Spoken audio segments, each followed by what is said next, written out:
So guys, for the first method, you want to head over to search and type in check for updates. Click on it. And now once you're on this, you want to click on check for updates. Make sure that your computer is fully up to date. For the second method, you want to head over to search and type in media player. Now you want to click on app settings.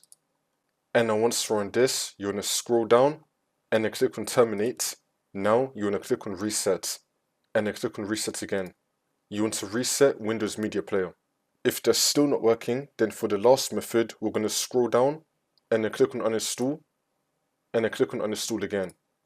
You want to uninstall Windows Media Player. And now once you uninstall Windows Media Player, you want to head over to search and type in Microsoft Store. Click on it. And now once you're on this, you want to search for Windows Media Player. You want to find it right here. You want to click on it. And then click on install. And you just want to reinstall Windows Media Player. And this should not fix your problem.